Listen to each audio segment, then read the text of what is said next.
The headlines on RT International. Hillary Clinton fires off at presidential rival Donald Trump. She swings at right-wing media, as well as at Russia's Vladimir Putin, all in one grand 30-minute speech.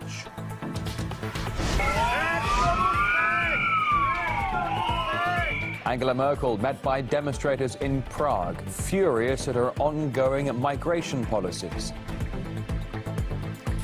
Geneva is in the spotlight as Sergei Lavrov and John Kerry meet to focus on finding an end to the devastating war in Syria.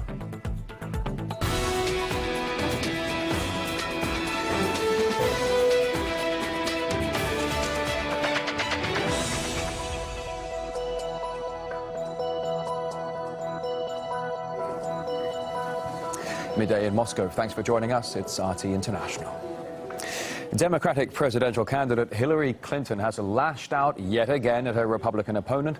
She focused her entire speech in Reno, Nevada, solely on why Americans should never vote for Donald Trump. All in all, his name was brought up almost 50 times in the half-hour address. From the start, Donald Trump has built his campaign on prejudice and paranoia. His bluster and his bigotry, Trump's lack of knowledge or experience. Someone so detached from reality, Donald Trump is simply temperamentally unfit to be president of the United States. Also targeted in Clinton's speech was a right-wing news site Breitbart and the so-called alternative right movement it's set to represent. And that's after Trump appointed Breitbart's executive chairman to run his presidential campaign.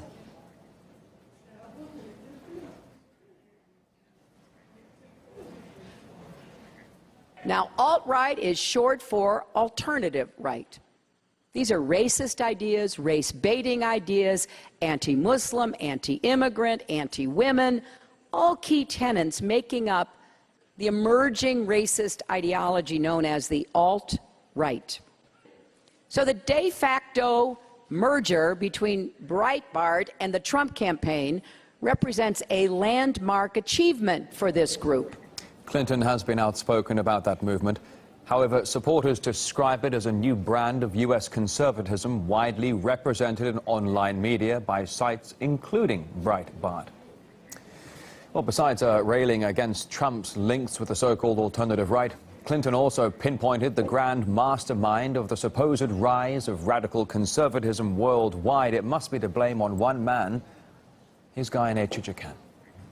In the endorsement that Donald Trump received from the man behind Brexit, Nigel Farage, Hillary Clinton saw a Putin connection. The grand godfather of this global brand of extreme nationalism is Russian President Vladimir Putin. And in fact, Farage regularly appears on Russian propaganda programs. Now he's standing on the same stage as the Republican nominee. Trump himself heaps praise on Putin and embraces pro-Russian policies. Not clear what programs Hillary Clinton insultingly referred to, but Farage was interviewed a number of times by RT, which is funded by the Russian government but not controlled by it. If Farage's appearance on RT is Hillary Clinton's proof of Putin being the godfather of right-wing movements, then Putin must be the godfather of left-wing movements too, as RT repeatedly interviewed the left-wing leader of the British Labour Party, Jeremy Corbyn, anti-austerity former Greek finance minister, Yanis Varoufakis, who was against Brexit, by the way. Here in the U.S., RT interviewed Green Party nominee Jill Stein, former Democratic candidate Bernie Sanders. We extensively covered Occupy Wall Street, hardly a right-wing movement. The fact is, we covered many movements which, at their beginning, were hardly noticed by the mainstream media.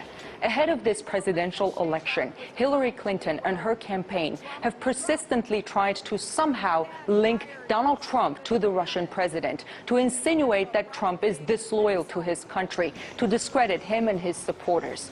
Earlier this week, Hillary Clinton's campaign manager went on one of the major networks and tried to discredit one of Trump advisors, Michael Flynn, former head of the U.S. Defense Intelligence Agency, by suggesting he has some inappropriate ties with the Russian government.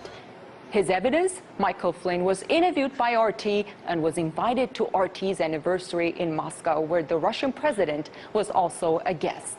The gentleman he brought with him to his security briefing just last week is someone who's on the payroll of the Russia Times, which is basically a propaganda arm of the Kremlin. He was sitting 2 seats away from Vladimir Putin at their 10th anniversary gala. For Ravi Mook's information, RT stands for Russia Today, not Russia Times. And Michael Flynn is not on RT's payroll. In an attempt to brand Clinton opponents as Kremlin agents, the Clinton campaign has shown little to no regard for facts and evidence. Well, Clinton wrapped up her speech by calling for open and honest debate to move forward. However, right after the rally, she was perhaps a bit sidetracked and more focused on enjoying some sweets rather than taking tough questions. Oh my gosh, it's really good. Secretary Clinton, any comment on your husband leaving? Secretary Clinton, everybody try one. Well, a former UK Independence Party leader, Nigel Farage, who, as Guyane mentioned in her report, was attacked by Hillary Clinton in her speech, has reacted to Clinton's comments. He suggested she should rather spend more time speaking to working people than going after him with what he called dodgy half quotes. And Donald Trump has also reacted to the barrage of accusations towards his election campaign from his Democratic Party rival. It's the oldest play in the Democratic playbook. When Democratic policies fail, they are left with only this one tired argument. Meanwhile, a U.S. Army unit has described Hillary Clinton as a potential threat from within. Her picture appeared alongside the photos of whistleblowers Edward Snowden and Chelsea Manning in a slide from a training class that was widely circulated online. RT's Caleb Mopan took to the streets of Washington to ask Americans if they agree with the threat assessment. Insider threat, a disgruntled or careless employee. Obama. This guy.